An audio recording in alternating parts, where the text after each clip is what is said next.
Yes. So, Hitchhiking to the Galaxy, the psychology behind success.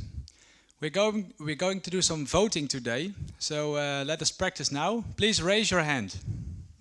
A little bit higher, please. Okay, apparently it works.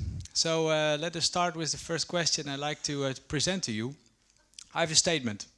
Hitchhiking is purely based on rules and strategy and not on luck and coincidence.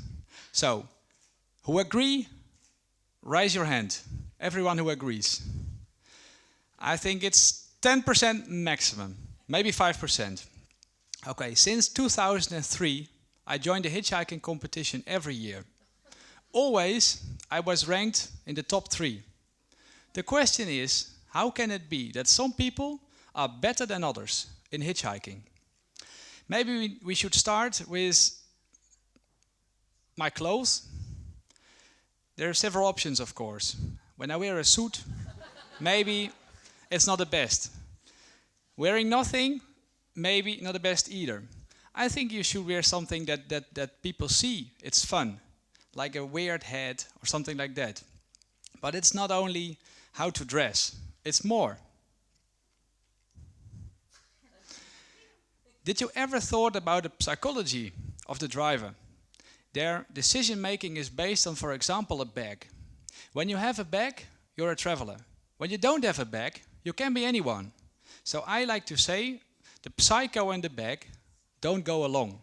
Think about that. Then about start location. Is it at the traffic lights, petrol station, highway? I don't know. But one thing I do know. When a car drives faster than 60 kilometers an hour, they will never stop for you. So let us take the petrol station as a start. We need to choose for the best strategy. When there is a lot of cars that pass by, you go to stand at the end with a sign. Chance 1 out of 20. When there is less cars, you ask people. Then the chance is around 1 to 5. Who knows? But it's all about strategy. So, then of course, what car? Do we take the hippie bus? You get coffee, for sure, but they are slow. Do you take the truck? Difficult to get in, slow as well. The Golf? They don't know about hitchhiking at all. I take the Mercedes. It's a business guy, he drives fast. His car is empty, so I can put in all my bags. And that's exactly what I need. So, timing is crucial. At the petrol station, they are refueling their car. 1.5 minutes. That's more than enough for me to get what I want. Where did they go? Or can I get a ride? Etc. So, timing is crucial. But be aware, not directly, because then they need to check the counter. So, the first statement.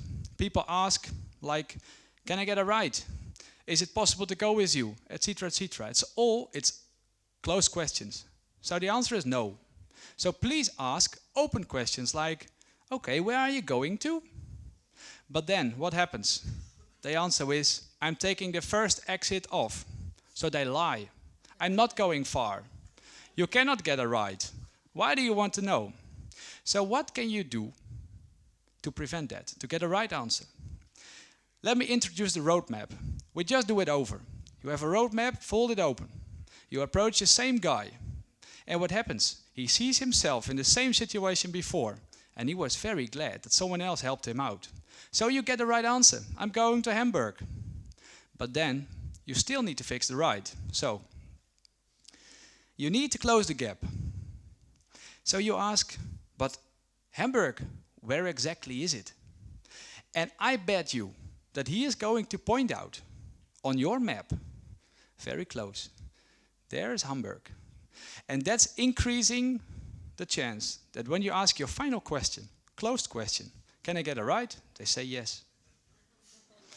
But there is more. Before you get in, you need to make sure where to get out. It will increase the chance of success because the driver knows where he gets rid of you. But it also increases the chance that you can fix another ride because you are in control. You know where to get out. You know where to get in next time. So in the end, you have a deal or you don't have a deal. Everything is possible. I started with when I ask people and they go to the right direction, chance 1 out of 8. Now it's 1 out of 2.5. So I learned all kind of sensitivities. It's all in the psychology of their mind. But there is few more things to know. For example, when you see a sign like this, no auto stop, there is a reason for it. In this case, it was a hawker's place. And I was very glad that with my sister here on the picture, we were picked up by some nice man. I also like to give you I like to share one of my great frustrations of a modern hitchhiker. It's a tom-tom. When you ask someone where they go to, maybe they know.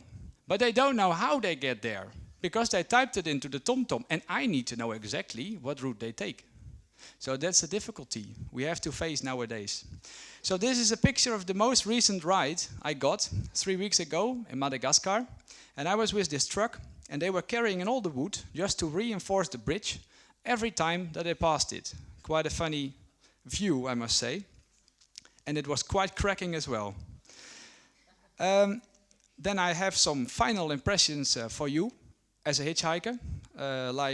You can expect sheeps in the trunk when you travel in Uzbekistan. It's also possible to travel hitchhiking by boat. I did it several times. This is an example in Tanzania. Expect drunk drivers in Central Asia, like here in Tajikistan. But my most important message to you is, make fun. Hitchhiking should be fun. When it's fun for you, it's fun for the driver. When it's fun for the driver, you pay him and you increase the chance that he will say yes. And then you have a ride. So, I would say, let's vote again. Hitchhiking is purely based on rules and strategy, and not on luck and coincidence. Raise your hand if you agree. I think it's plus 50. Plus 50.